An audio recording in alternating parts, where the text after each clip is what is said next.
You see two-stroke engines constantly. They power weed whackers and chainsaws, model airplanes, boats, and all sorts of other stuff. The reason why they're so popular is because they have an incredible feature. For the power they produce, they are incredibly light. The key to the two-stroke design is a piston that acts like a piston, a compressor, and an intake and an exhaust valve. If you watch a two-stroke engine go through its two strokes, you can see exactly what's happening.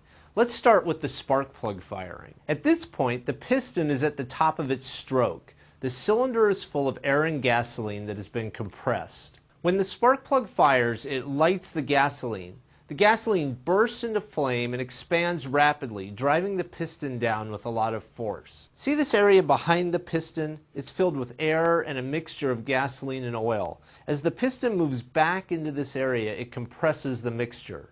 As the piston gets near the bottom of its stroke, it uncovers a port.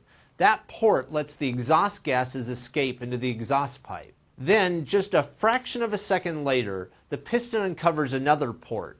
That port lets a new charge of air and gasoline into the cylinder. Now the piston starts moving back toward the spark plug, compressing the air and gasoline mixture so the spark plug can fire again. This cycle repeats thousands of times per minute. You can see that the piston is doing three things besides being a piston. It's an intake valve, an exhaust valve, and a compressor. Because the piston is doing so many different things, it makes the engine incredibly light. You can also see that the spark plug fires once for every rotation of the crankshaft. That's twice as often as the spark plug fires in a four-stroke engine.